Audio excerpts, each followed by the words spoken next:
দোকানে বসে আছি, একটা সুন্দরী মেয়ে এসে বলল, এই, তোর কাছে কি সিগারেট আছে? হ্যাঁ, সিগারেট তো আছেই। কি সিগারেট দিব সেটা বলেন। যেটা সবচেয়ে দামি ওই সিগারেটটা দে। আমিও কথা মতো সিগারেটটা দিলাম। সিগারেট দেওয়ার পর বলল, আগুন ধরিয়ে দিবে।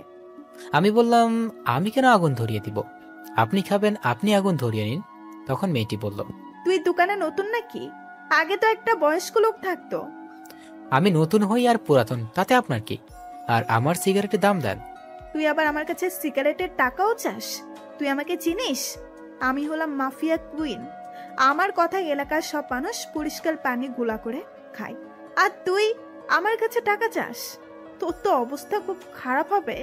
পকেটে নাই সিগারেট খাওয়ার পয়সা, আর ডায়লগ দেখে তো মনে হয় ফুটপাতের ধনী। যত সব ফালতু মেয়ে।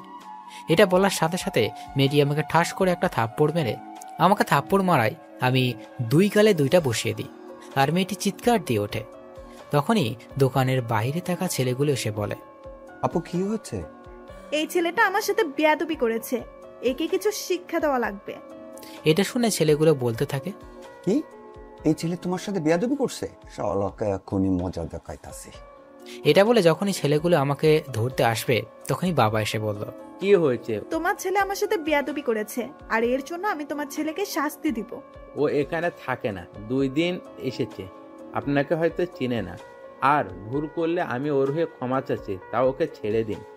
ঠিক আছে, তুই ভালো মানুষ বলে তোকে ছেড়ে দিলাম। পরের বার সাবধান করে দিস, তা না হলে পরের বার কিন্তু অনেক পস্তাবে। ঠিক আছে মা, বলে দিব আমি। বাবা, তুমি ওর সাথে ওভাবে কথা বলছো কেন? আর সিগারেটের টাকাটা দিয়ে যেতে বলো। টাকা আমার কাছে পাই, আমি দিবানি। এত কথা বলো কেন তুমি? আমি কথা বলছি তো, তাই না?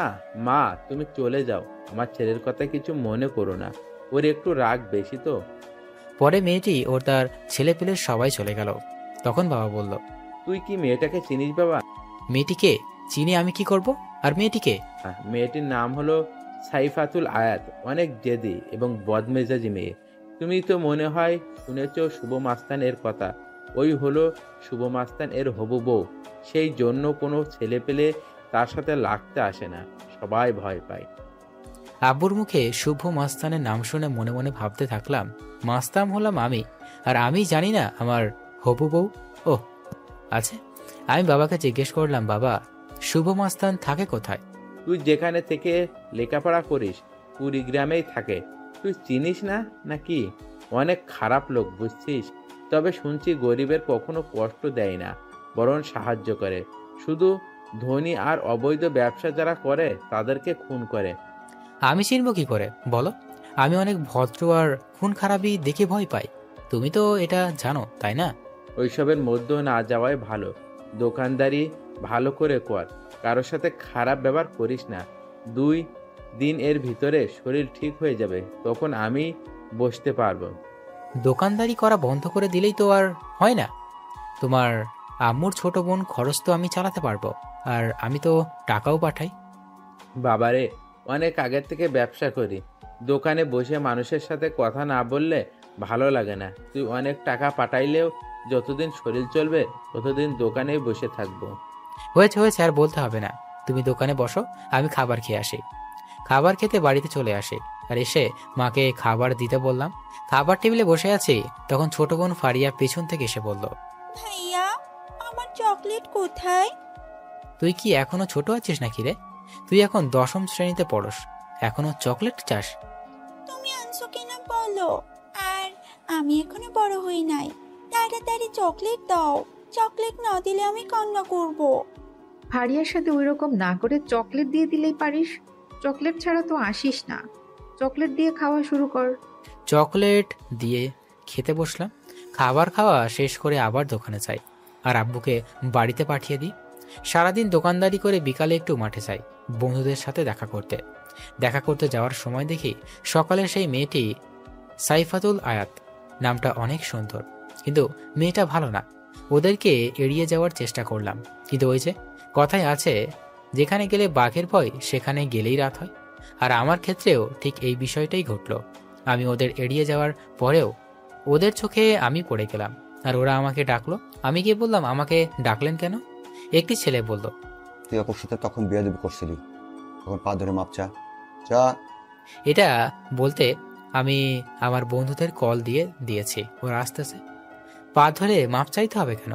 এটা বলার সাথে সাথেই একটা ছেলে গালে থাপ্পড় বসিয়ে বলল, তুই মুখে মুখে কথা বলস কেন? হুম হুম, যা বলছি তাই কর। আরে ওকে মারিস না, ছেলেটা দেখোস না কত ভদ্র, ওকে ভালো করে বুঝিয়ে বল, তাই হবে। আমি তখন মনে মনে বলতে থাকলাম, আসলে নিজের এলাকাতেই আছি, সেই জন্য তোদেরকে ছেড়ে দিচ্ছি, তা না হলে তো তোদের একটাকেও তো ছাড়তাম না। তখন একটা ছেলে বলল, দাঁড়িয়ে দাঁড়িয়ে কি ভাবিস, যা পা ধরে মাপ চা। তখন সাইফাতুল পায়ের কাপড় তুলে বসলো, আর আমি স্লোলি হেঁটে যাওয়ার ধরছি। তখনই আমার বন্ধুরা চলে আসলো, আর ওদের দেখে সাইফাতুল ও তার ছেলে পেলে একটু সোজা হয়ে দাঁড়ালো।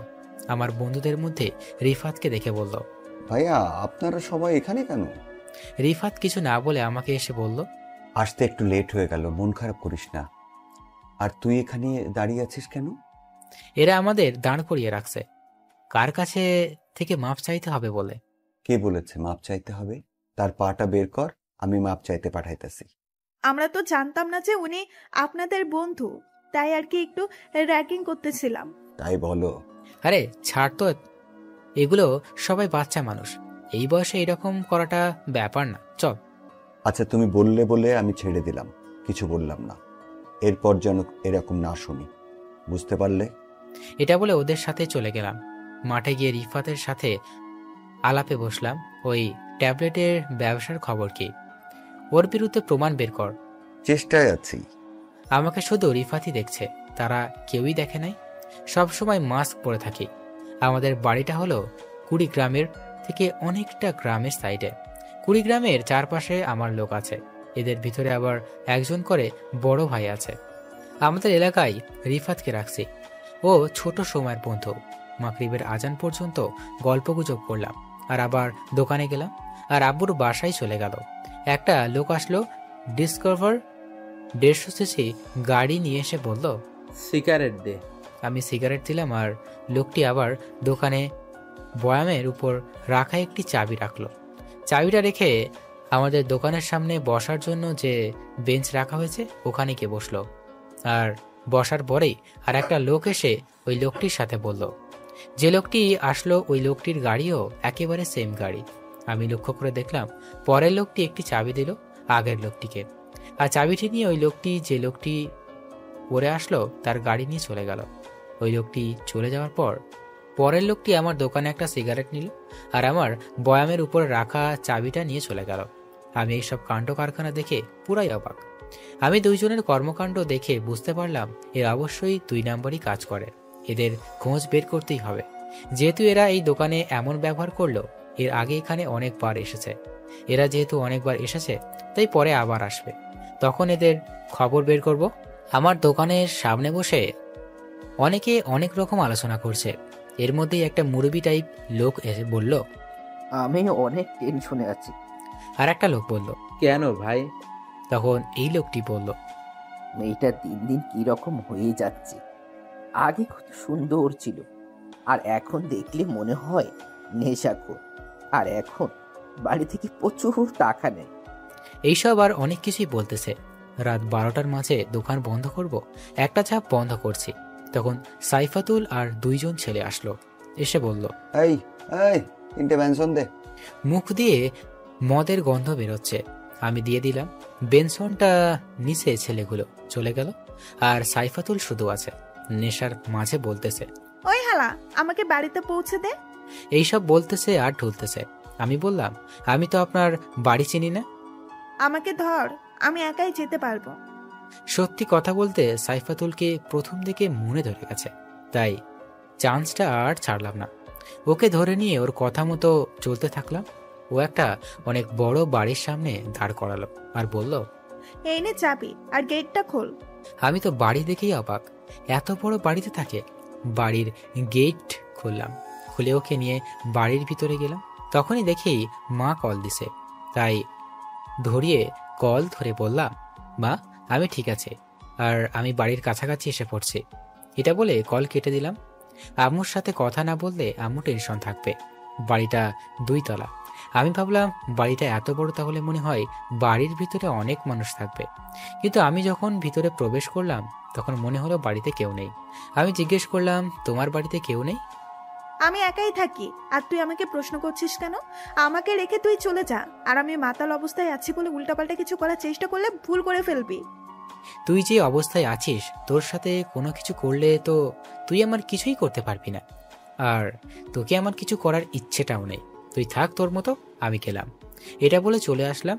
আর আসার সময় বাইরে থেকে গেটটা আটকিয়ে দিয়ে আসলাম। বাড়িতে আসার পর মা বলল, এত দেরি হলো কেন? আমি তখন মাকে বললাম, এমনই দোকানে মানুষ বসেছিল তাই দেরি হইল। খেতেও দাও, ক্ষুধা লাগছে। আম্মু খাইতে দিল।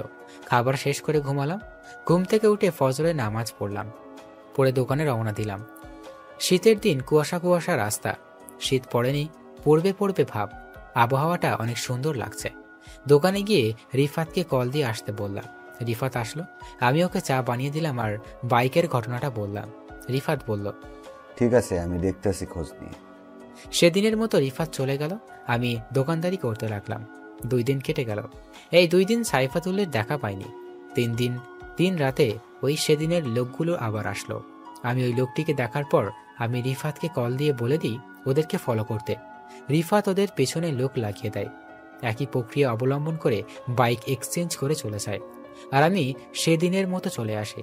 আব্বুর শরীরটা সুস্থ, তাই সকালে আব্বু দোকানে যাবে। তাই আমি লম্বা একটা ঘুম দিই। সকালে ঘুম থেকে উঠে আমি আর ফারিয়া খাইতে বসছি। তখন ফারিয়া বলল, ভাইয়া, আমাকে স্কুলে দিয়ে আসবি একটু? তুই কি পিচ্ছি নাকি রে? তোকে স্কুলে দিয়ে আসতে হবে? কিছু বখাটে ছেলে আমাকে ডিস্টার্ব করে, বাজে কথা বলে।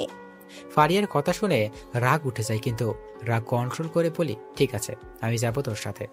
পরে খাবার খেয়ে ফারিয়ার সাথে যাই, আর ওরা আমার সামনেই খারাপ মন্তব্য করতে থাকে। আমি ফারিয়াকে বলি, তুমি যাও, আমি কথা বলছি। আমি গিয়ে ওদেরকে বললাম, দেখো, তোমরা আমার বয়সে ছোট হবে। আমি তোমাদের বড় ভাই হিসাবে কথা বলি। তোমরা মেয়েদের উত্ত্যক্ত করা ছেড়ে দাও। এসব করা ভালো না। ওদের মধ্য থেকে একটি ছেলে বলে উঠল, তুই জ্ঞান দেওয়ার কে রে? ভালোভাবে বলছি, শুধরে যাও, তা না হলে অনেক পস্তাবে।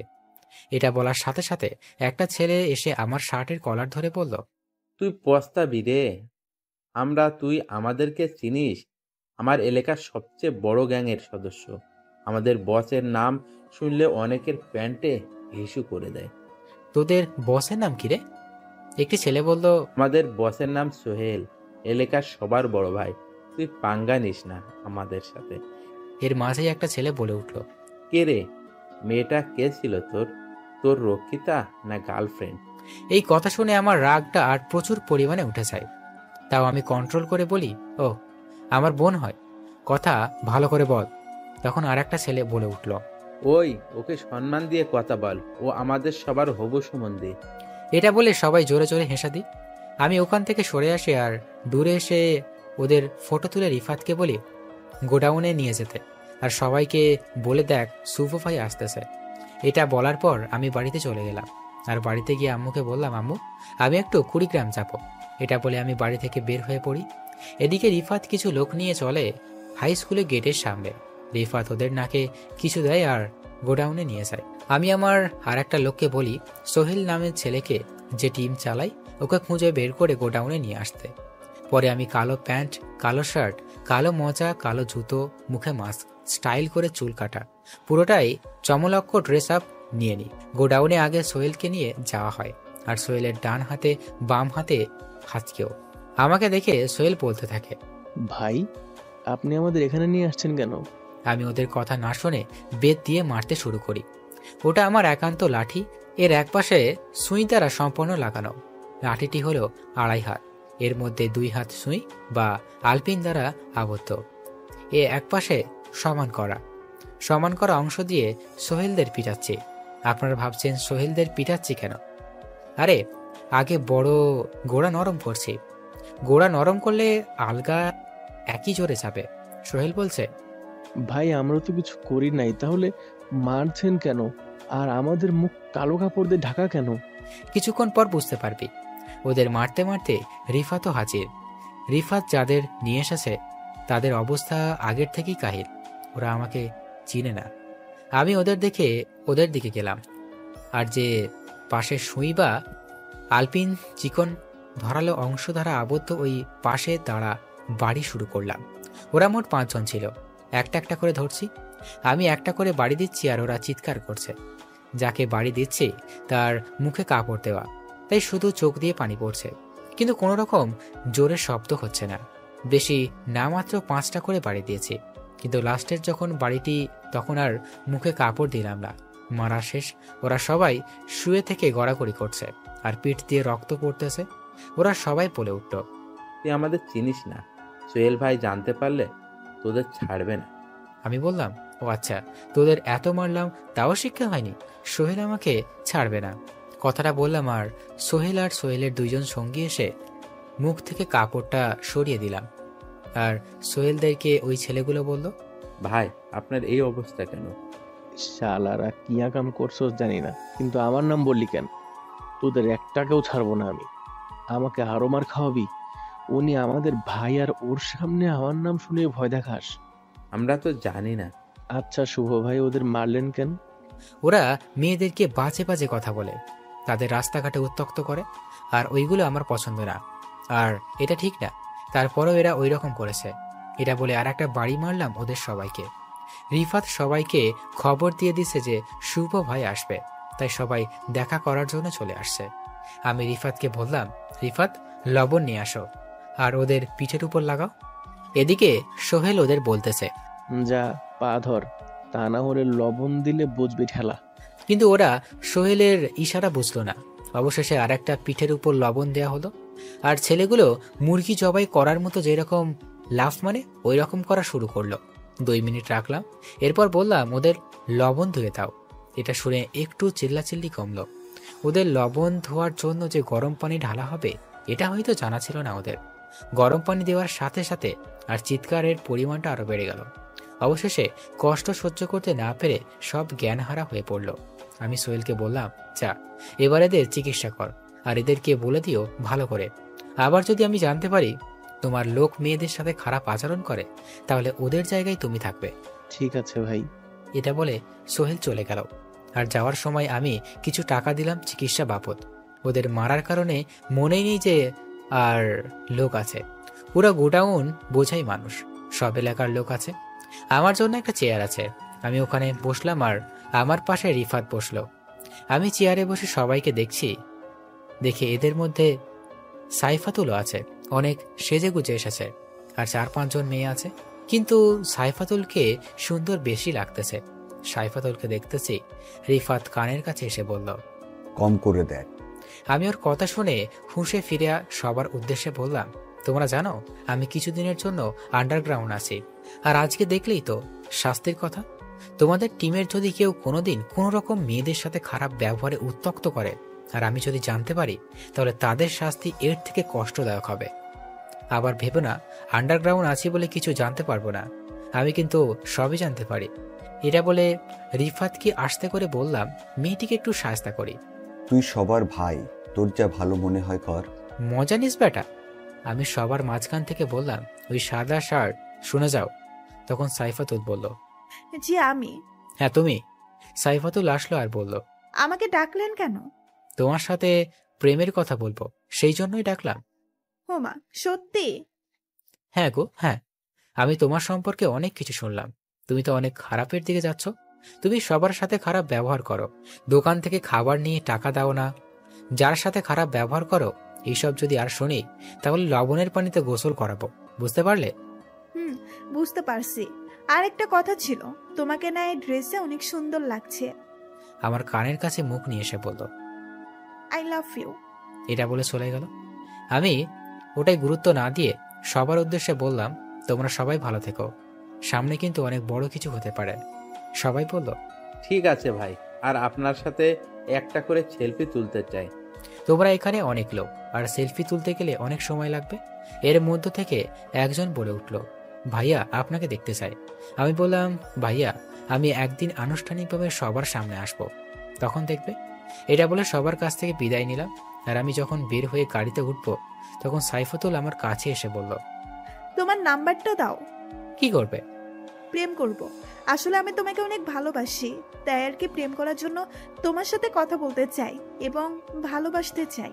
ভালোবাসা আর আমাকে না দেখেই আমার মুখোশের আড়ালে যে মুখটি আছে সেটা যে বিকৃতি থাকে, তখন কি করবে? তবুও ভালোবাসবো। এখন নাম্বারটা দেন। আমি ফোন ব্যবহার করি না। তখন আমার ফোনটা বেজে উঠল। আমি পকেট থেকে আইফোনটা বের করলাম। কথা বলতে বলতে গাড়িতে উঠলাম আর রিফাত সাইফাতুলকে বলল। ভাই কথা বলবে না, তুমি এখন যাও। আর সাইফাতুল মনে মনে বলল, এত দামি একটা ফোন পালে আর বলে আমি ফোন পালি না। আমি পার্সোনাল নাম্বার নিয়েই ছাড়বো। আমি কলে কথা বললাম আর দোকানে যে লোকগুলো এসে গাড়ি এক্সচেঞ্জ করতে তাদের ব্যাপারে খোঁজ পেয়েছি। লোক দুটোর নাম জুয়েল ও লিমন। ওরা মূলত ড্রাগস সাপ্লাই দেয়, আর এই ড্রাগসগুলো সেই কলেজের ছাত্রছাত্রীদের। এটা শুনে একটা শক খেলাম। লোকটি আরো বলল, ওদের পিছনে অনেক বড় বড় লোক আছে, এখানে একটা গ্যাং কাজ করে, এই কাজের অনেক বড় বড় নেতা জড়িত আছে। পরে কলটা কেটে দিল আর ভাবতে লাগলাম ওদেরকে যেভাবেই হোক শেষ করতে হবে। তারা কলেজের ছাত্রদের টার্গেট করে, যেটা খুবই খারাপ লাগলো। মনে মনে ভাবতে থাকলাম যেভাবেই হোক ওদের শেষ করতে হবে। এদের পেছনে কার হাত বেশি খুঁজে বের করা লাগবে, তারপর আক্রমণ করতে হবে। আমি রাত 10টায় বাড়িতে যাই। আম্মু বলল, তুই যে বললি আসবি না, তাহলে এত চলে এলে যে? আমি মাকে বললাম কাজ শেষ হলো, চলে আসলাম। আচ্ছা বস, আমি তোকে খাবার দিচ্ছি। খাবার শেষ করে শুয়ে থেকে ফেসবুকিং করছি, তখন আব্বু আসলো। আব্বু এসে বলল, কি রে, কখন এলি? আর একটু আগেই আসলাম, কিছু বলবা নাকি? কালকে ডাক্তার দেখাতে হবে। তোমার কাছে কি টাকা আছে? আমার কাছে টাকা ছিল, ওই টাকা দিয়ে দোকানে মাল কিনছি। আমার মনেই ছিল যে কালকে চেক আপ করতে হবে। আমার কাছে টাকা কিন্তু বিকাশে। কালকে কখন যাবা? অনেক ভোরে যেতে হবে। ও, আমি টাকা বের করে নিয়ে দিচ্ছি। এটা বলে টাকা বের করার জন্য দোকানের দিকে রওনা দিলাম। দোকান বেশি দূরে না, দোকান হলো সাইফাতুলদের বাড়ির সাথে। আমি গেলাম, দূর থেকে দেখতে পেলাম 2-3 জন বসে আড্ডা দিচ্ছে। আমি দোকানের কাছে দেখতে পেলাম সাইফাতুল আর 3-4 জন ছেলে বসে আছে। আমি দোকানদারকে বললাম 10,000 টাকা বের করা লাগবে, ক্যাশ আছে কি? আছে।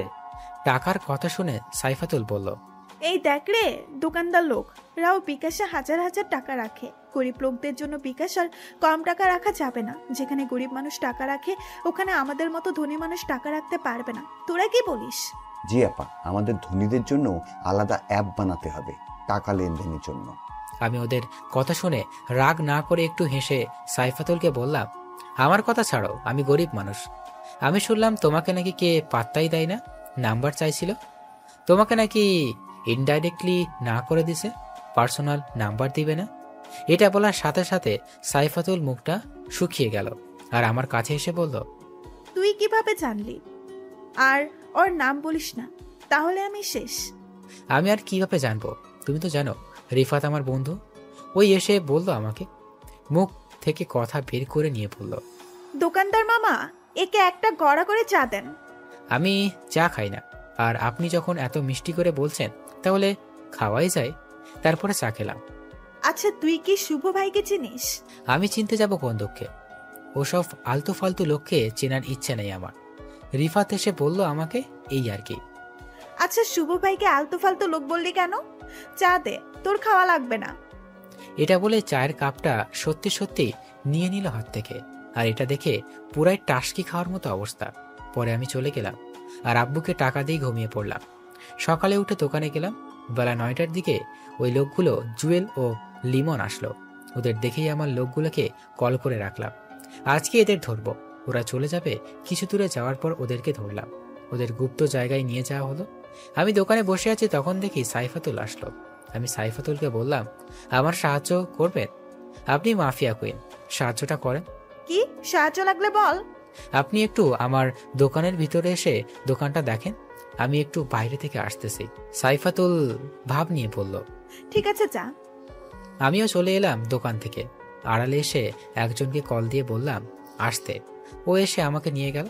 আমি গুপ্ত জায়গায় গিয়ে ওদেরকে বললাম, ওরা কি মুখ খুলল? মুখ খুললে না তো। ওদের মারার শিখাস নাই?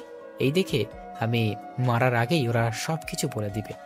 আমি গিয়ে হাতে একটা সই নিলাম আর বললাম, এইসব চক্র কোন কোন জায়গা থেকে চলে বল। মরে গেলেও বলবো না।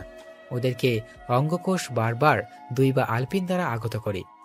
জুয়েলকে আগত করার পরই লিমান বলে, এগুলো মূলত কুড়িগ্রাম হাজি মার্কেট থেকে সাপ্লাই হয়, ওখান থেকে আমাদের দেয়, তাছাড়া আমরা কিছু জানি না। এটা বলার পর আমি কুড়িগ্রাম এক ওসির কাছে কল দিই আর ওকে আসতে বলি আমার দোকানে। এটা বলে ওখান থেকে চলে আসে। এদিকে দোকানে মেয়ে মানুষ দেখে ভিড় পড়ে গেছে। যেহেতু সাইফাতুলকে সবাই চেনে, তাই ওকে অনেক মজা নিচ্ছে। এটা বলার কারণে সাইফাতুল প্রচুর রাগ উঠেছে আমার উপর। দোকানে মানুষ আছে, কিন্তু সাইফাতুল কিছু দিতে পারছে না। আমি দোকানে যাওয়ার পর সাইফাতুলের সামনে কিছু মুরব্বী মানুষ বলল, বইকে দোকানে রাখ, এটা পছন্দ হলো না। তুমি ইয়ং একটা ছেলে, আর যেন তোমার পক্ষে না দেখি। আর একজন বলল, এত ভালো ছেলের কপালে এত বাজে একটা মেয়ে জুটলো, আল্লাহর রহমত করিও ছেলেটার উপর। এইসব কথা শুনে সাইফাতুল সবার সামনে একটা কিছু বলল না, কিন্তু সাইফাতুলের চাহনি দিকে বুঝলাম ও আমাকে একলা পেলে আস্ত খেয়ে ফেলবে। সাইফাতুল চলে গেল। কিছুক্ষণ পর ওসি এসে হাজির। আমি ওখানে চা দিয়ে সব ঘটনা বললাম আর ওদের নিয়ে যেতে বললাম, আর বললাম ওগুলো যেন মিডিয়া জানতে না পারে। মিডিয়া প্রচার করলে সবাই সাবধান হয়ে যাবে। 2 জনকে গোপনভাবে নিয়ে যান। সে বলল, ঠিক আছে, তাই হবে। এটা বলে চলে গেল। আমি দোকানে এসে এদিকে মনোযোগ দিলাম। সারাদিন দোকানদারি করলাম আর ভেবে বের করলাম এদের চক্রান্তের সবাইকে ধরতে হবে। আমাকে কুড়িগ্রামে যেতে হবে। বাবাকে আজকে বলা লাগবে।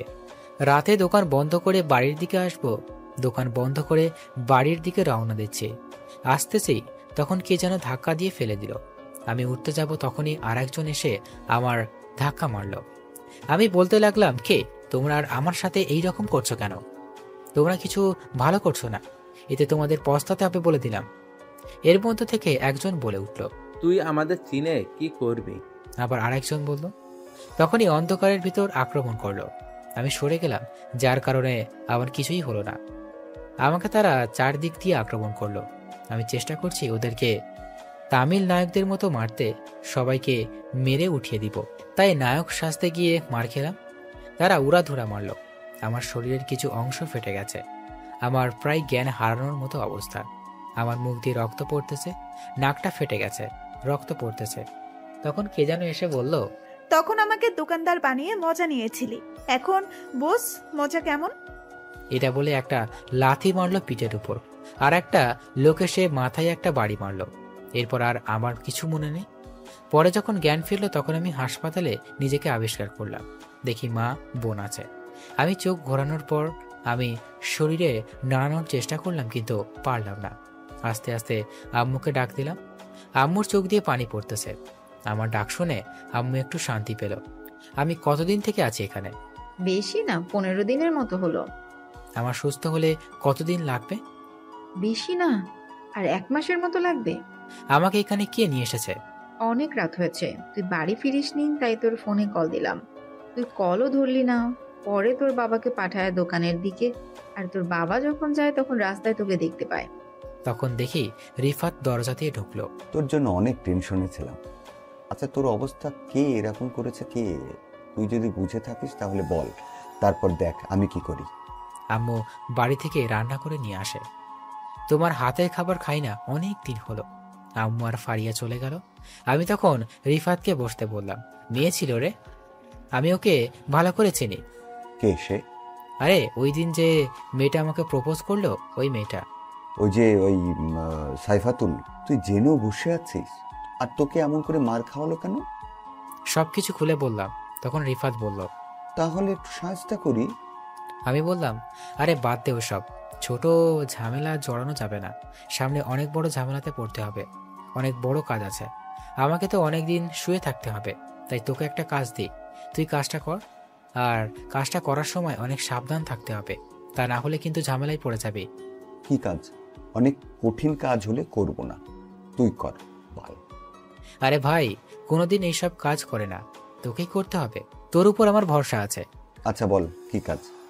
তুই বাড়িতে যাবি এবং তোর মা বাবাকে বলবি 15 দিনের জন্য তুই ঘুরতে যাবি, আর 15 দিনের জন্য কাপড় এবং যা কিছু লাগে সব গুছিয়ে নিবি। এরপর সরাসরি সিএনজি নিয়ে কুড়িগ্রামে চলে যাবি। ওখানে আমার লোক থাকবে। আমার লোক তোকে একটা বাড়ি নিয়ে যাবে। আর ওখানে যাওয়ার পর আমার লোক তোকে সব কিছু ঠিকঠাক করে দিবে। কাজটা কি সেটা তো বল। তোকে 15 দিন এক এলাকায় ভিন্ন জায়গায় ভিন্ন ভিন্ন দোকানে বসে থাকতে হবে, এক এক দিন এক এক জায়গায়। আর ওখানের কথা, ওখানকার চালচলন সব কিছু রেকর্ড করতে থাকবি। একটা পাখি উড়ে গেলেও ওটা নোটিস করা লাগবে। তুই যদি কাজটি করতে পারিস আর আমি যদি ওদেরকে ধরে একটা মদক মুক্ত করতে পারি, তাহলে তোকে আমি আমার দায়িত্ব দিয়ে দিব। আর এইসব ভালো লাগে না রে? এটা শুনে রিফাত খুশি হলো। রিফাত চলে গেল। কিছুক্ষণ পর মা এসে বলল, আমি খাবার খাইলাম। 15 দিন পর আমাকে বাড়িতে নিয়ে যাওয়া হলো।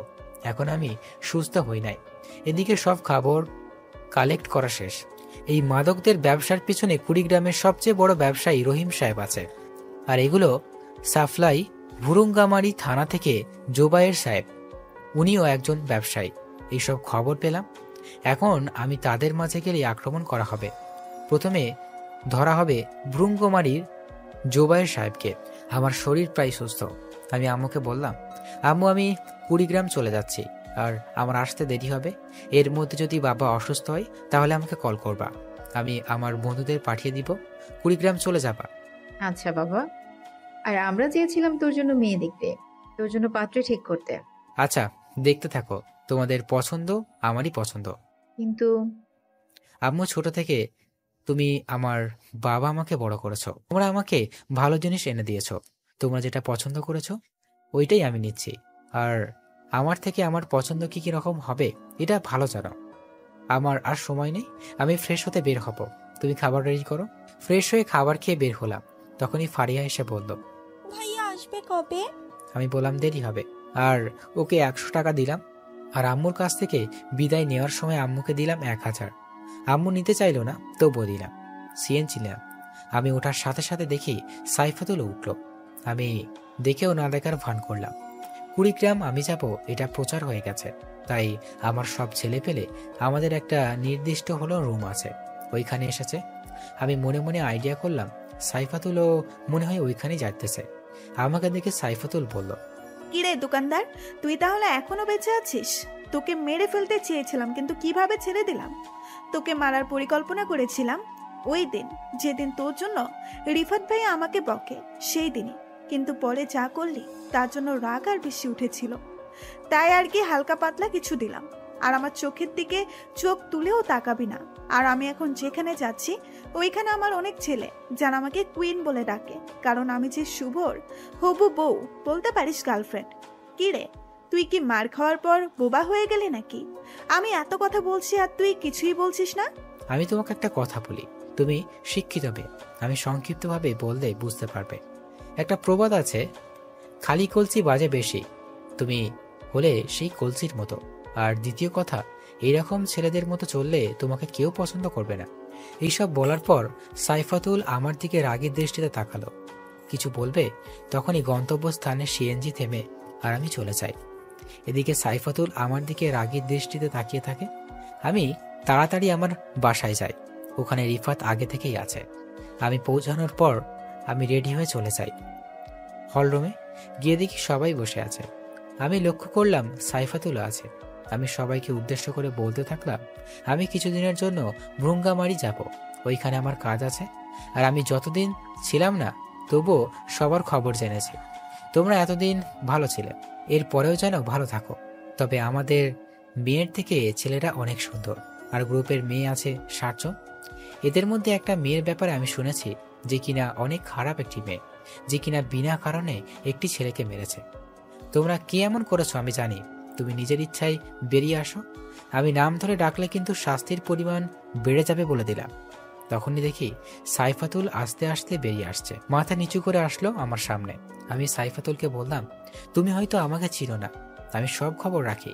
তুমি বলো নাকি আমার হবু বয়ফ্রেন্ড, সরি তুমি বলো তোমার হবু গার্লফ্রেন্ড। না মানে আমি।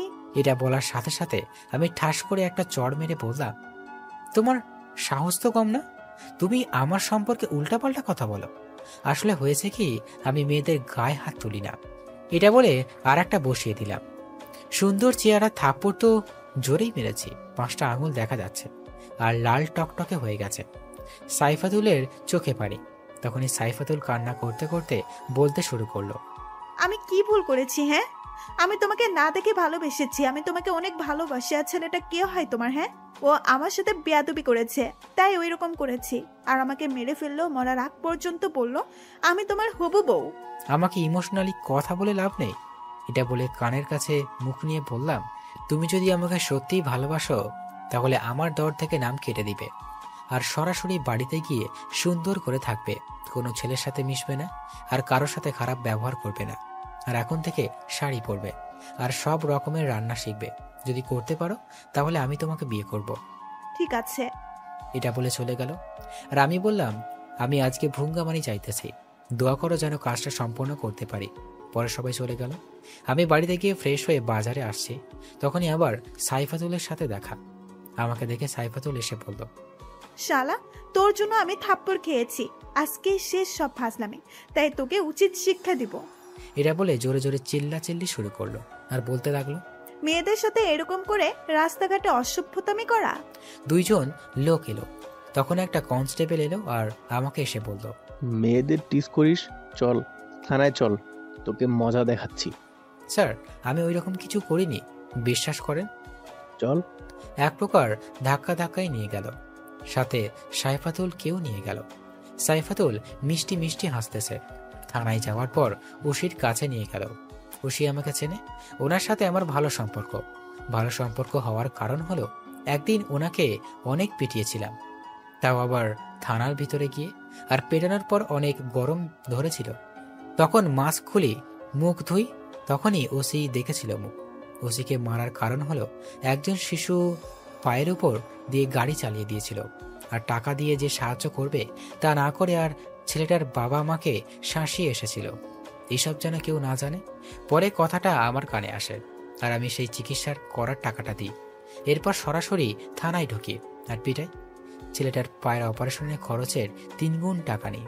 এরপর থেকে আমাকে রেসপেক্ট দিয়ে কথা বলে আর দেখা হলে কৌশল বিনিময় করে।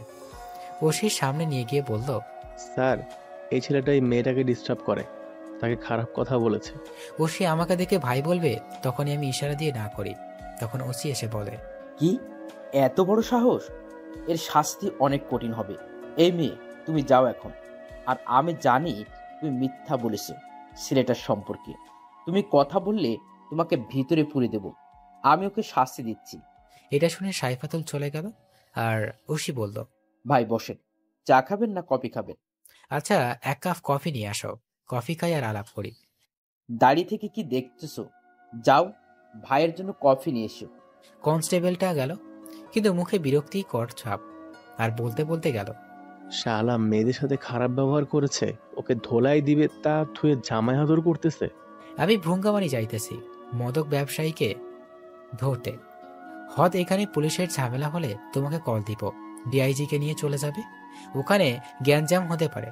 তখনই কফি নিয়ে আসলো, আমি হাতে নিলাম। ওসি দাঁড়িয়ে আছে, আমি বললাম বসো। তখন ওসি বসলো। না, আমি দাঁড়িয়ে ঠিক আছে।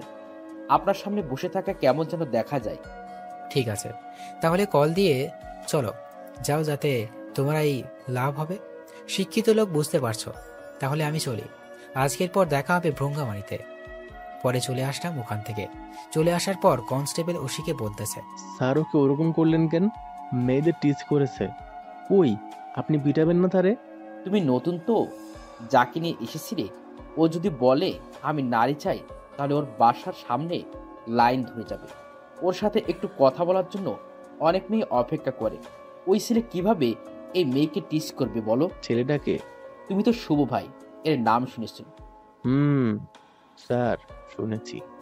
সে তো অনেক ভালো, ভালোদের জন্য, আর খারাপ মানুষ খারাপদের জন্য। ওনার সাথে বলে বড় বড় লোকের উঠা বসাও আছে। শুভ ভাইকে বলে কেউ দেখে নাই। ছেলেটা কি শুভর লোক নাকি? আরে গাধা, ওই হলো শুভ ভাই। তুই আগুন নিয়ে খেলতে চাইছিলি রে। আপনি ওকে দেখলেন কি করে? একদিন এই থানার ভিতরে এসে আমাকে পিটাতে পিটাতে ঘেমে গিয়েছিল। তখন আমার সামনে মুখোশ খুলে মুখ ধুয়েছিল, আর ওভাবে দেখি। আপনাকে মারলো, কেউ কিছু বললো না? কে কি বলবে? এমপিও তো শুভ এর সাপোর্টের জন্য হয়েছে। আমার উপরে সবাই ছিল, এমপি ছিল, পিউন অফিসার ছিল, ডিআইজি ছিল, আর যে অফিসার আছে বড় বড় সবাই ছিল। সবার সামনে পিটিয়েছে, এখনো মাঝে মাঝে ব্যথা করে। কোনো অফিসার কিছু বললেই বাইরে শুভের ছেলে পিলে ছিল, ওরা এসে তাকে নিয়ে যেত পিটানোর জন্য। পুরো থানার এরিয়াতে তার ভরপুর ছিল, আর আমাকে ওদের মাঝখানে নিয়ে ধোলাই করে। শোনো, এরপর থেকে হলে খারাপ ব্যবহার করো না, যেন ভালো ব্যবহার করবে, তা না হলে কিন্তু। স্যার দোয়া করেন আর যেন আমার সাথে দেখাই নাই হয়। আপনাকে মেরেছিল আর আমি আরো লেভেলে নাই। এদিকে আমি রওনা দিচ্ছি, আর যাওয়ার সময় এমপিকে কল দিয়ে দিলাম, দিয়ে বললাম এমপি সাহেবকে মাদক ব্যবসায়ীদের সাথে দেখা করতে যাচ্ছে, আপনার নাম যেন না বের হয়, বুঝতে পারছেন? বাবা, তোমার যা ইচ্ছা করো, আমি ভালো, বুঝেছ? এসব কাজের ভিতর আমি নাই। ভ্রুঙ্গামারি আসলাম। আসার পর আমাদের লোক ছিল, ওরা সবকিছু ঠিক করে রাখছে। আবার মাস্ক পরা সবার সাথে কথা বললাম, আবার খোঁজ লাগলাম কোনো দোকানে এরকম ব্যবসা হয় কিনা। সবাইকে বের করার জন্য এক মাস্ক লাগলো। 30 জনের মতো ধরছে, ওদের উপরে সবার নাম বলছে। এদের ভিতর ছিল কারিমুল, বেল্লাল, সুজন আর 3 জন, মোট 6 জন। এদের ব্যবহার ছিল কুকুরের মতো। এদের একজনকে ধরে নিয়ে যাওয়ার বসের নাম জানতে চাইলাম, কিন্তু বলল না, বড় বড় কথা বলল। আমার রাগ উঠে গেল, আমি ওকে মেরে লাশ টাঙিয়ে দিলাম ভ্রুঙ্গামারি বাজারে। সবাই বলাবলি করতেছে, কি করলো এরকম? পুলিশও খুঁজতেছে, কারণ ভ্রুঙ্গামারিতে পাওয়ারই লোক ছিল। এদের 6 জনের বিরুদ্ধে গোপনভাবে শুনেছি এরা নাকি নারী পাচারও করে। একজনকে মারার পর বাকি 5 জনকে ধরলাম। ওরা পালানোর চেষ্টা করছিল, কিন্তু অল্পের জন্য পারেনি। ওদেরকে বললাম, এইসব মাল 20 গ্রাম কাকে দিস? 5 জনকে 5 রুমে দেখা হয়েছে, কেউ বলতেছে না। পরে আমি একটা একটা মারা শুরু করলাম। 4 জনকে মেরে ফেলেছি। 4টা লাশ একজনের সামনে রেখে জিজ্ঞেস করলাম, বল কাকে সাপ্লাই করিস? এ লাশ দেখে ভয় পেয়ে গেছে।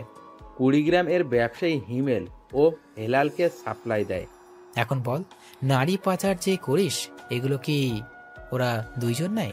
হ্যাঁ, আমাকে ছেড়ে দাও। এটা বলার সাথে সাথে আমি হেডশট মালিগুলি মাথার উপরে চলে যাই। আর তখনই ফোনটা বেজে ওঠে, আর ফোনটা হাতে নিয়ে দেখি মা কল করলো। মা বলল অনেক অসুস্থ হয়েছে। মা, চিন্তা করো না, আমি আমার বন্ধুকে পাঠিয়ে দিচ্ছি। ওদের দেখে আমরা সবাই 20 গ্রামে চলে আসি, ওরাই ভালো চেক আপ করবে। পরে আমি 20 গ্রামে কল দিই। আমার একটা ছেলে আছে, সাজনা, ওকে বললাম বাড়ির ঠিকানা দিয়ে, যাও মা বাবাকে নিয়ে আসো, ওদের যেন কোনো সমস্যা না হয়, আর ওদেরকে এনে বাবাকে ভালো ডাক্তারের কাছে চেক আপ করাতে নিয়ে যাবা। আর কোনো ডাক্তারের জন্য সিরিয়াল চলে আমার কথা বলবে। ঠিক আছে ভাই। পরে সবগুলোর দেহের উপর লিখে দিই শুভ ভাই। আমার মায়ের ধরন দেখে ভ্রুঙ্গামারির ছেলে পেলে ভয় পায়, যেটা ওদের মুখ দেখেই বোঝা যাচ্ছিল। ওদের বডি রাতের বেলা রোডের উপর ফেলে দিয়ে আসে, সকালবেলা মানুষ দেখে অনেক ভয় পেয়ে যায়। আর থানার ওসি পাগলের মতো আমাকে খুঁজতেছে। আজকে সন্ধ্যায় গাড়ি আসবে। তারপর 20 গ্রাম কল দিয়ে বললাম ভ্রুঙ্গামারি থানার ওসিকে কেসটা বন্ধ করে দিতে বল। এদিকে বাবাকে সবচেয়ে বড় ডাক্তার ওখানে নিয়ে গেছে। যেহেতু বড় ডাক্তার, সেহেতু ভিড় তো আছেই, আর তো সিরিয়াল নাম্বারই নাই। আর এমন সময় গেছে ডাক্তার এখন রোগী দেখা বন্ধ করে দিয়েছে। এমন সময় সাজু গিয়ে বলল পিয়নকে, কিন্তু পিয়ন কিছু করতে পারবে না। পরে বলল ডাক্তারের সাথে দেখা করলো, ডাক্তার রোগী দেখবে না। তখন সাজু বলল, স্যার আপনি তো মনে হয় এখানেই থাকেন, আর শুভ ভাইয়ের নাম তো শুনছেনই। শুভ ভাই? চিনি। কেন? ওনার বাবা স্যার যদি না দেখেন তাহলে আমি আরেকটু বানিয়ে বলবো, তখন মনে হয় আপনার জীবনে আর কোনোদিন রোগী দেখতে পারবেন না। পরে ডাক্তার রোগী দেখে, আর সাজু বাইরে এসে মেডিসিন নিতে গেল। সাজুকেও সবাই চেনে, তাই দোকানদার সাজুকে দেখে বলল, আপনার বাবা নাকি? না, শুভ ভাইয়ের আব্বা। ও, শুভ এর আব্বা। এই নেন ঔষধ, টাকা লাগবে না। শুভ ভাই বাবাকে ঔষধই দিতে পেরেছি, এটাই অনেক সৌভাগ্য। শুভ আমার জন্য অনেক করেছে, তার জন্য কিছুই করতে পারিনি। তাই বলে 10,000 টাকা নিবেন না, শুভ ভাই শুনলে তো রাগ করবে। কিছু হবে না, তুমি আঙ্কেলকে নিয়ে যাও, সময় করে আমাদের বাসায় একদিন নিয়ে যেও। আব্বু এসব দেখে আর অবাক হচ্ছে। পরে ওরা চলে আসে বাসায়, আর ফার্মেসিটা রাজনৈতিক নেতা ওখান থেকে তুলে দিতে চেয়েছিল। পরে আমার কাছে এসে তখন আমি ওকে কাজ করে দিই। এরপর আর কেউ ফার্মেসি তুলে দেওয়ার সাহস করেনি। সন্ধ্যায় রওনা দিলাম বাড়ির দিকে। ব্রঙ্গামারির ছেলেপেলেদের কাছ থেকে কুড়িগ্রাম এসে বাড়িতে গেলাম। গিয়ে দেখি সবাই সবার সাথে গল্প করতেছে। আমাকে দেখে মা বাবা ফারিয়া খুশি হয়ে গেল। আমি ওদের সাথে কথা বলে ফ্রেশ হতে গেলাম। ফ্রেশ হয়ে এসে খাবার খেলাম। খাবার খেয়ে ঘরেতে গেলাম আর শুয়ে থেকে ভাবতে থাকলাম এদেরকে কিভাবে মারবো। এদেরকে মারলে তো অনেক ঝামেলা হবে। পরের দিন হিমেল ও হেলালের সাথে দেখা করতে গেলাম। আমি যাওয়ার পর আমার সাথে মোটামুটি ভালো ব্যবহার করলো, কিন্তু তাদের মনে মনে শুধু আমাকে মারার চিন্তা ভাবনা। আমি চলে আসার সময় বলে আসলাম, ভালোভাবে থেকো, আবার দেখা হবে, তোমরা বাঁচবে, তাও না হলে আমি বাঁচবো। এটা বলে চলে আসলাম। গাড়িতে বসে আছি, তখন একটা অচেনা নাম্বার থেকে কল আসলো। আমি কলটা রিসিভ করতেই মিষ্টি একটা কণ্ঠ ভেসে আসলো। আমি কলটা রিসিভ করলাম। করার পর দেখি ফোনের ওই পাশ থেকে মিষ্টি একটা কণ্ঠ ভেসে আসতেছে। কণ্ঠটা শুনেই বুঝতে পারলাম এটা সাইফাতুল। আমি তোমার কথা মতো ঠিক হয়ে গেছি, তুমি আমার বাসায় আসো।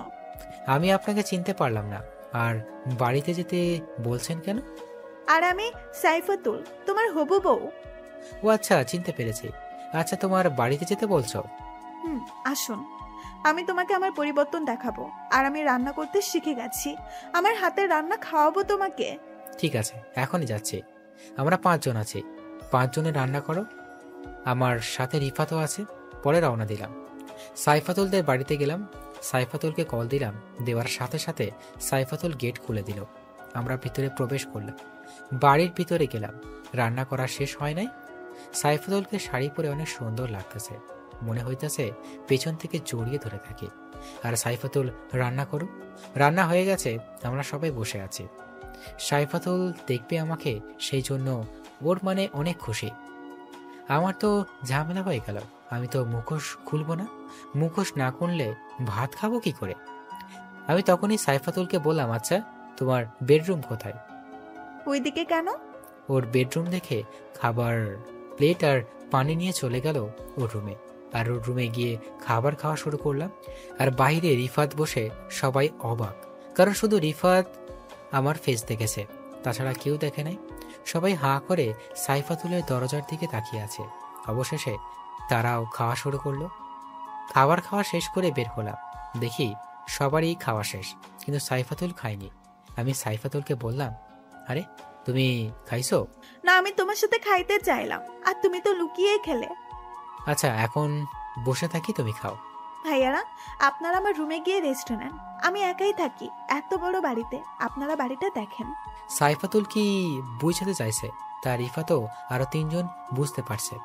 রিফাত যাওয়ার আগে বলে গেল, চল ভাই, কাবাব মে হাড্ডি হওয়া যাবে না। আমি সাইফাতুলের পাশে বসলাম আর সাইফাতুল খাবে। দেখি চামচ নিতেছে। আমি দেখে জিজ্ঞেস করলাম, হাত দিয়ে চামচ দিয়ে খাবে কেন? হাতে একটু সমস্যা হয়েছে, তাই খেতে পারবো না। দেখি কি সমস্যা। সাইফাতুলের অবস্থা খুব খারাপ, হাত গরম পানিতে পুড়ে গেছে। আমি দেখে বললাম, এইরকম কবে হয়েছে? আজকে হয়েছে, তুমি যখন বললে আসবে তখন তাড়াহুড়া করে রান্না করতে গিয়ে এরকম হয়েছে, তাই চামচ দিয়ে খেতে হবে। আচ্ছা ঠিক আছে, তোমার কষ্ট করে খেতে হবে না, দেখি আমি খাওয়িয়ে দিচ্ছি। সত্যি আমাকে খাওয়িয়ে দিবে? তারপর খাওয়াইয়ে দিলাম। খাইয়ে দেওয়ার সময় অনেক রকম ফিলিংস হচ্ছিল, যেটা হয়তো লিখে প্রকাশ করতে হবে।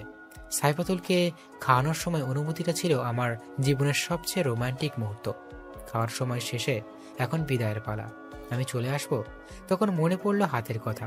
আমি সাইফাতুলকে বললাম, আচ্ছা তুমি বাসায় একাই থাকো, তাহলে রান্না বান্না কি করে খাওয়াবে? চলো আমার সাথে, আমার এক ফ্রেন্ড আছে, ওর বাসায় ওর মা বাবা বোন থাকে, ওদের সাথে থাকবে। সাইফাতুল আর কোনো কথা না বলে বের হয়ে এলো। খয়েরি রঙের শাড়ি পরেছে, ওই শাড়িতে ওকে খয়েরি পরীর মতো লাগছিল। সাইফাতুল গাড়িতে বসলো। আচ্ছা, তোমার বন্ধুর মা বাবা থাকে, তোমার বন্ধু থাকে না?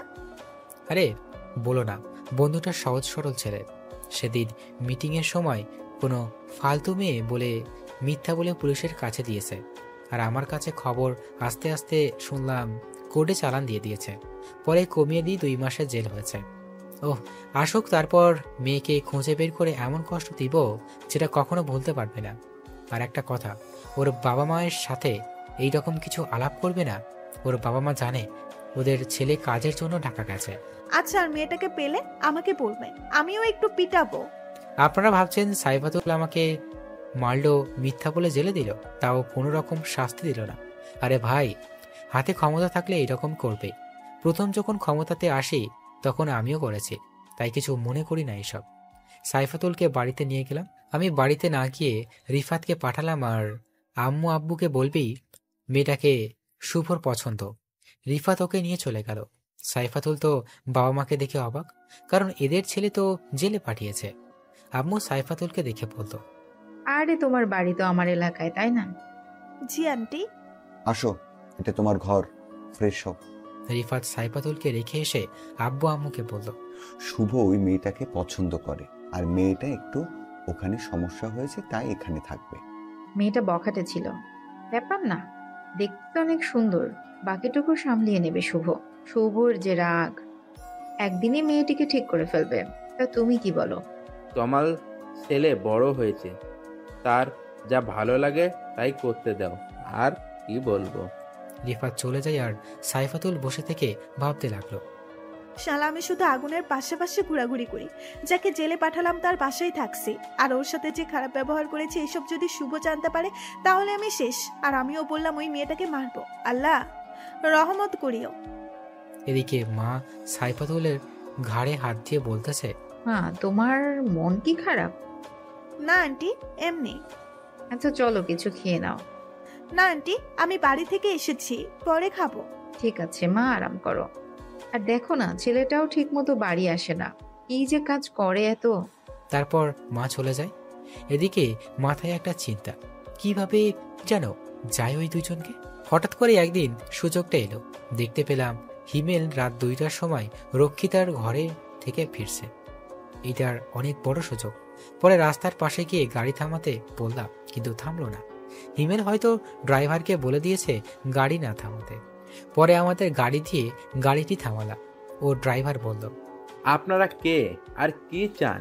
আপনারা আমার বসকে চেনেন না? এটা বলার সাথে সাথে গুলি করলাম মাথা বরাবর। তারপর হিমেলকে জাগালাম, আর হিমেল আমাকে থেকে পুরাই চমকে উঠল। আরে, আমার কি টাকার অভাব নাকি রে? তুই তো অনেক রকমের ব্যবসা করিস, তাই না? তোর যে কয়টা ব্যবসা, ওই কয়ভাবে তোকে মেরে ফেলবো। এই আমার লাঠিটা দে। পরে আমার সেই বিখ্যাত লাঠিটা দিল।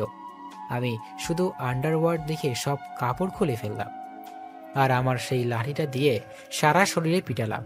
সারা শরীর দিয়ে রক্ত বেরোচ্ছে, আর হিমেল অনেক আকুতি মিনতি করছে। আমি বললাম, তোকে মাফ করবো কিভাবে? তুই তো নারী পাচারকারীকে, তুই উঠন্ত ছেলে মেয়েদের জীবন নষ্ট করে দিস। পিটানো শেষ হওয়ার পর হিমেলকে নিয়ে গেলাম ফুটন্ত লবণ মেশানো পানিতে ছাড়ার পর হিমেল শুধু লাফালাফি শুরু করলো আর বলতে লাগলো, কে শোনে তার কথা। পরে লবণের পানি থেকে বের করে ওকে বলা হলো লবণ ধুয়ে দিই, চল ওকে নিয়ে যাই। পরে হিমেলকে ফুটন্ত গরম পানিতে ছেড়ে দেওয়া হলো, আর চোখের সামনে হিমেল মারা গেল। পরে মাথা বরাবর গুলি করলাম, দেহটাকে কাকতারুয়ার মতো করে বাঁশের সাথে বাঁধলাম, আর লিখে দিলাম নারী পাচারকারী, ছেলে মেয়েদের ড্রাগস দিয়ে নষ্ট করে, ধর্ষক, এইসব লিখে নিচে লিখে দিলাম শুভ ভাই। সবকিছু লিখে কুড়িগ্রাম হাইওয়ে রোডে টাঙিয়ে দিয়ে আসলাম। এইসব কাজ করতে প্রায় হকচকি হয়ে গেছে। সকালবেলা তাজা খবর, বিশিষ্ট ব্যবসায়ী হিমেল সাহেবকে মেরে ফেলেছে। পুলিশ এসেছে। পুলিশ এসে লাশ নামিয়ে ফের তার পরিবারকে ফোন দিয়েছে। থানায় নতুন ওসি এসেছে। সে একেবারে নতুন, চ্যাংড়া লোক, আমার বয়সী বা একটু বড় হবে, তার রক্ত গরম। সে আমার লোকজনকে ধরে নিয়ে যাচ্ছে। এদিকে হেলাল সাহেবের ঘুম হারাম হয়ে গেছে। তিনি অনেক প্রোটেকশন নিয়ে রেখেছে, আর আমাকে মারার জন্য লোক সেট করা হয়েছে, তাও আবার দিল্লি থেকে শার্প শুটার। বাংলাদেশের ভিতরে খুঁজছে, কিন্তু কারো সাহস হয়নি আমাকে মারার সুপারি নিবে।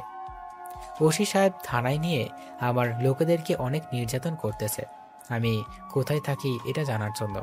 মায়ের আঘাত সহ্য করতে না পেরে অবশেষে বলে দিই। পরে ওসি সাহেব এসে আমার আড্ডাতে, আর আমি দেখে তাকে বলতে থাকি, ওয়েলকাম অফিসার, আমি অনেক দিন ধরে তোমার পথ চেয়ে বসে আছি, তা চা খাবেন না কফি? ওসি এসে আমার কলার ধরে বলল, আমি এখানে চা খেতে আসিনি, তোকে নিয়ে যেতে এসেছি। তোকে তো এমনভাবে মারবো যে তুই তোর নামও মনে রাখতে পারবি না। চল থানায় চল। কুল ডাউন, এত অস্থির হচ্ছে কেন? আমি যাইতেছি, কলারটা ছেড়ে দাও। কিন্তু ওসি কলারটা না ছেড়ে আমাকে কলার ধরে নিয়ে যাইতে লাগলো। আর যখন ঘর থেকে বের হওয়ার পর থেকে দেখি কুড়িগ্রাম সিটির গরিব ভিখারি মধ্যবিত্ত সবাই দাঁড়িয়ে আছে, আমাকে নিয়ে যেতে দিবে না। এত লোক দেখে ওসি আমার কলার ছেড়ে দিল। আমি উপরে হাত তুলে বললাম, আপনারা শান্ত হন, আমি একটু ঘুরতে যাচ্ছি, আমাকে আটকানোর ক্ষমতা কারো নেই, আপনারা যে যার মতো ঘরে চলে যান। পরে সবাই সাইড দিল, আমাকে থানায় নিয়ে যাওয়া হলো। আমি থানায় যাওয়ার আগেই আমার লোক থানায় পৌঁছে গেছে, আমার লোকেরা দাঁড়িয়ে আছে। আমি ওদের দিকে হাত তুললাম, ওরা বুঝতে পারলে কিছুই হবে না। আমাকে থানার ভিতরে নিয়ে যেখানে পেটানো হবে সেই রুমে নিয়ে গেল। আমাকে পিটাবে সেই জন্য শরীরের কাপড় খোলা হলো, শুধুমাত্র আন্ডারওয়ার্ডটা রেখে মুখের মাস্ক যখন হাত দিবে তখন এমপি সাহেব, ডিআইজি, মন্ত্রী সাহেব, যত বড় অফিসার আছে ওরা সবাই এসে পড়েছে। এমপি এসে থানার ওসিকে একটা থাপ্পড় মারলো আর বলল, তুমি কাকে থানায় নিয়ে এসেছো জানো? আর কাপড় খুলে কি করছো? শুভ ভাই, কাপড়গুলো পরে ফেলো। আবার বলা শুরু করলো, তুমি যাকে নিয়ে এসেছো সে যদি একটা ইশারা দেয় থানার জায়গা চেঞ্জ হয়ে যাবে। যদি চাই থানা এই জায়গা থেকে ওই জায়গায় নিয়ে যেতে পারবে, তোমাকে তো খুঁজেই পাওয়া যাবে না। এক থানায় কয়জন লোক আছে? তোমাদের তো আটকানো ব্যাপার না। আর ওকে ধরেছো, ও তো আর ভালো মানুষকে মারেনি। শুভ, বাবার জন্য 1 কাপ চা নিয়ে আসো। তুমি চিন্তা করো না, ও হয়তো তোমাকে চিনতে পারেনি। এর মধ্যে একটা ছেলে ঢুকে বলতেছে, ভাই তুমি শুধু বলো, এখনই বোম মেরে উড়িয়ে দিই থানার, তোমাকে নিয়ে যাই। আমি কথা বলছি, আমার কথা শুনে বাইরে গিয়ে বল আমি ঠিক আছি, সবাইকে যেতে বল। জ্ঞানজাম ভালো লাগতেছে না, প্রচুর মাথা ব্যথা করতেছে। ঠিক আছে ভাই, সবাইকে বলছি। তোমার মাথাটা টিপে দিতে কইব? না লাগবে না, আমি রাতে ঘুমাইনি, হিমেলকে মেরেছি তো, আমাকে ঘুমাতে হবে, তাই চলে যাব। তাহলে ওসিকে চাকরি থেকে বাদ দিয়া দিব? না, চাইলে তো তখনই মেরে ফেলতে পারতাম, এখন ইশারা দিয়ে মেরে দিয়ে যাবে, টের পাবে না। কিন্তু আমি বিনা দোষে কাউকে মারি না। আর ওসি মানে হয় হেলালের কাছ থেকে টাকা খেয়েছে। শুনে ভাই ভালো করে বোঝাচ্ছি, ভালো হয়ে যাও, প্রথমবার তো তাই ছেড়ে দিচ্ছি, দ্বিতীয়বার এমন করো না যাতে তোমার জন্য তোমার বাবা মার চোখের পানি ফেলতে হবে। আপনারা একটু বোঝান তাকে, তা না হলে শুধু সব কিছু চেঞ্জ করে ফেলবো। এটা বলে চলে আসলাম। আর আসার সময় একটা ফটো কনস্টেবলকে দিয়ে আসলাম। ফটোটা ছিল ওসিরই। আর তানারা অনেক বকলো, আর ওসি তো বোকার মতো সবকিছু চেয়ে চেয়ে দেখতেছিল। কি বলবে, বলার তো কিছুই নেই। বাইরে আমার গাড়িতে উঠলাম, লোক ছিল। উঠে এসে পড়লাম, ওসিকে কনস্টেবলকে বলল, আমি যে হেলাল এর কাছে টাকা খাইছি এটি জানলো কেমনি? সে তো সব খবরই জানে। আর আপনাকে ছেড়ে দিল কি জন্য জানেন স্যার? কিসের জন্য? আপনি নতুন বিয়ে করেছেন, আপনার নতুন বউকে বিধবা বানাতে চাইনি। আপনি যখন থানায় এসেছেন তখনই খবর নেওয়া শেষ। বাড়ি কই, বাড়িতে কে কে আছে আর জানতে পারেন, কারণ তার লোক সারা বাংলাদেশে ছড়িয়ে পড়েছে। আপনি পুরাই আগুনের ভিতর হাত দিয়েছিলেন। উনি কি ভালো মানুষ? ভালো না হলে তো গরিব মানুষের সাপোর্ট পেত না। আর এই নেন আপনার ফটো। ওসি ফটো হাতে নিয়ে ফটোর পেছনে সব ডিটেলস লেখা আর লাল কালি দিয়ে ওয়ার্নিং। গাড়ি নিয়ে বাসার কাছাকাছি এসে পড়েছে। তখনই গাড়ি থেকে নামবো, পাশ থেকে একটু শুনতে পেলাম, এই বাচ্চারা চলো ঘরে তাড়াতাড়ি। বাচ্চারাও মনে হয় ভয় পেয়ে চলে গেল। আমি গাড়ি থেকে এক পা নামিয়ে দিয়ে রেখেছি, কিন্তু নামছি না। আমার কেন জানি সন্দেহ হচ্ছে। আমাকে রিফাত বলল, নামোস না কেন? চুপ। তখনই দেখতে পেলাম এই পাশে একটা মার্কেট, এর নাম হলো হাজি মার্কেট। পরে এদের মালিককে কল করলাম, আমার কল পেয়ে বলল, ভাই আপনি কল দিচ্ছেন কেন? কোনো সমস্যা? না, তোমার মার্কেটে কি দরজার সামনে ক্যামেরা লাগানো আছে? জি ভাই। ক্যামেরাটা সরাসরি পশ্চিম দিকে নিয়ে বল, আর যতটুকু উঠে উঠুক ততটুকু উপরে উঠতে বল, আর যা দেখা যাবে সবকিছু আমাকে বল। ওকে ভাই। ভাই উপরের দিকে শুধু স্ল্যাপার দেখাচ্ছে। ঠিক আছে। পরে কলটা কেটে দিলাম। কেটে দিয়ে কল দিলাম আমার লোককে, বললাম, ওই বিল্ডিং এর ছাদে দেখো লোক আছে, তাড়াতাড়ি ওখানে যাও, ওরা আমাকে মারার চেষ্টা করতেছে। তারপর ওরা চলে গেল। আমি এক পা উপরে তুলে আবার নিচে নামিয়ে দিই। এদিকে আমার লোক চলে গেছে। দেখে দুটি লোক স্নাইপার নিয়ে 1 2 3 4 গুনছে। আমি বের হয়ে হেডশট মারবো, এদের গোনা দেখে আমার লোক গোনা শুরু করলো। এতে শব্দ বেশি হলো আর লোক দুইজন টেরও পেল না। তারা পুরাই অবাক।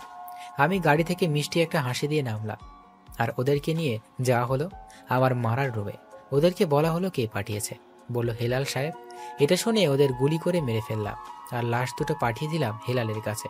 আর সিদ্ধান্ত নিলাম আজকেই অ্যাটাক করব হেলালের ওখানে। আর অনুমান করা কত লোক আছে। পরে খবর নিয়ে বলল 50 জন লোক আছে। পরে অ্যাটাক করলাম। আমাদের মাঝে মারামারি হলো। আমাদের লোক ছিল 200 জন, এর মধ্যে নিহত হলো 20 জন। আর ওদের সবাইকে মেরে ফেলা হয়েছে। আমাদেরও অনেক আঘাত লেগেছে। রিফাতের একটা গুলি লেগেছে, আমার তেমন কোনো কিছু হয়নি। পরে সবাই হাসপাতালে পাঠানো হয়েছে। যেগুলো হালকা ব্যথা পেয়েছে বা কারোর গুলি লেগেছে, হেলালকে এখনো মারেনি। ওকে একটু কষ্টদায়ক মৃত্যু দিব, সেই জন্য বাঁচিয়ে রেখেছি।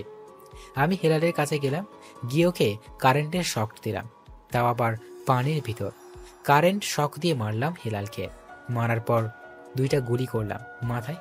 পরে ডেড বডিটা দিয়ে আসলাম কুড়িগ্রাম টাঙিয়ে। পরে বাসায় চলে আসলাম। আমার লোকেরা সবাই ঠিক হলো।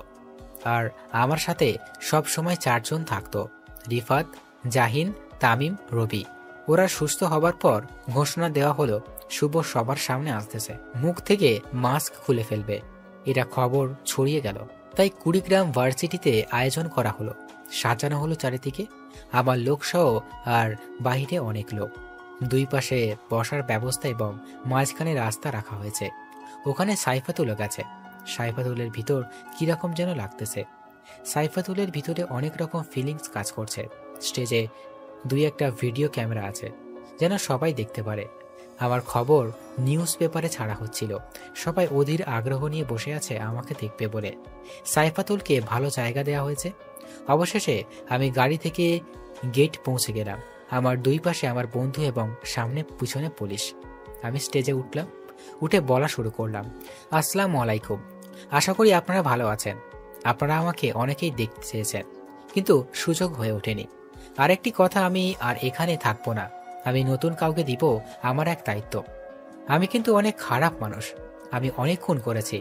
আপনারা কি আমাকে ভালোবেসে দেখতে এসেছেন, না খুনি করি দেখে দেখতে এসেছেন? ভালোবাসি বলে দেখতে এসেছি। আপনি সব সময় ভালো করেছেন, কোনোদিন গরিব মানুষের এবং ক্ষতিগ্রস্ত মানুষকে সাহায্য না করে ফিরিয়ে দেননি। এরই মধ্যে একটা ছেলে বলে উঠল, ভাই মাস্ক খুলে ফেলেন, তোর সহ্য হচ্ছে না? ছোট ভাই খুলেই তো ফেলবে। আচ্ছা তাহলে খুলেই ফেললাম। প্রথমে আমার কালো প্যান্ট খুললাম আর শার্টটা। নিচে সুন্দর করে পোশাক পরে এসেছে। এখন মাস্ক খোলার পালা। মাস্কটি তুলি আবার একটু নিচে নামাই। অবশেষে খুলেই ফেললাম। আমাকে দেখে সবারই রিয়াকশন হা হয়ে গেছে। আমাকে দেখে সাইফাতুল তো আরো অবাক। সাইফাতুল ভাবতেছে যাকে দোকানদার বলে ডাকতাম সেই হলো মাফিয়া কি, আর আমি মাফিয়ার সামনে মাফিয়া কুইন বলে ডাকতাম। সবাইকে বললাম আপনারা চুপ করেন, আমি এই ভাই থেকে অবসর নিচ্ছি। আর এই ক্ষমতা দিতে চাইছি আমার সাথে থাকা আমার 4 বন্ধুকে। আপনাদের সমস্যা হলে আমার এই 4 বন্ধুকে বলবে, এরা না পারলে আমাকে বলবে। আমি সব ঠিক করে দিব, সবকিছু পরে এসে পড়তেছি। আমি সাইফাতুলকে ডাক দিলাম, ও নিচের দিকে মাথা দিয়ে আসলো। অনেকগুলো মেয়ে ছিল ওখানে। ওখানে যখন আসলাম ওরা বলল, ভাইয়া একটু দাঁড়ান। আমি দাঁড়ানোর আর মেয়েগুলো সেলফি তুললো। একটা মেয়ে বলল, আমি তো পুরাই ক্রাশ খাইছি। আমি সাইফাতুলের দিকে তাকিয়ে বলল, না আমার মতো খুনিকে প্রেম করবে?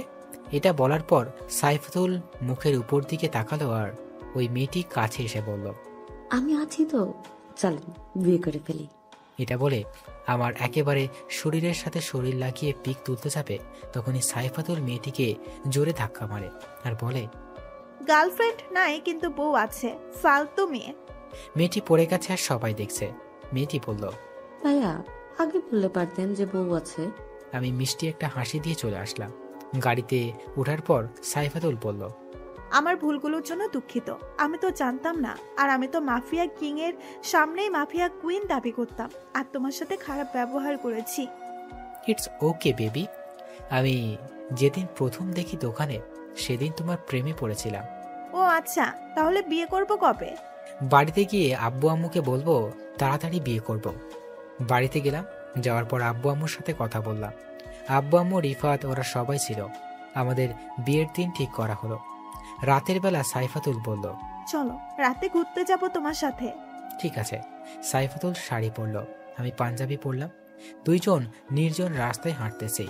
তখন একটা ছেলে এসে বলতেছে, কে রে, তুই এই রাতের বেলা ঘুরতেছিস আমার এলাকায়, তাও আবার জানিস মেয়ে নিয়ে ঘোরা নিষিদ্ধ। শুভ ভাইকে চিনো? আমি, আরে শুভ হলো আমার বড়, একসাথে খেলাই।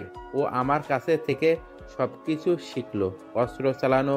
আর তুই আমাকে শুভ ভাই এর নাম শুনিয়ে ভয় দেখাস? ও আচ্ছা, বেশি বক বক না করে পালা, না হলে কপালে দুঃখ আছে। এমন মার মারবো না। ওই আমি চিকনা বলে দুর্বল ভাবিস? এই তোরা কই রে? পরে 2-3 জন লোক আসলো, এসে আমার মুখে আর সাইফাতুলের মুখে লাইট ধরলো। লাইট ধরেই অবাক। তখন পরে ছেলেগুলো বলতেছে, ভাই ভাবি কি খাবেন বলেন, আমার এলাকায় এসেছেন। আরে যে ছেলেটি আমাকে ভয় দেখালো ওই ছেলেটি তো বেহাল অবস্থা, কথা বলতে পারছে না। আমি একটা থাপ্পড় তুললাম, কিন্তু না মেরে তার কাঁধে হাত রেখে বললাম, তুমি আমাকে অস্ত্র চালানো শিখিয়েছ। না মানে ইয়ে হয়েছে কি ভাই? ঠিক আছে, বলতে হবে না। পরে আমি আর সাইফাতুল চলে আসলাম হাসতে হাসতে। তারপরে আমি আর সাইফাতুল দুইজনে মিলে সুখে শান্তিতে সংসার করতে লাগলাম। এইভাবেই সুখে শান্তিতে কেটে গেল আমাদের বাকি জীবন। খোদা হাফেজ, ভালো থাকবেন। সমাপ্ত।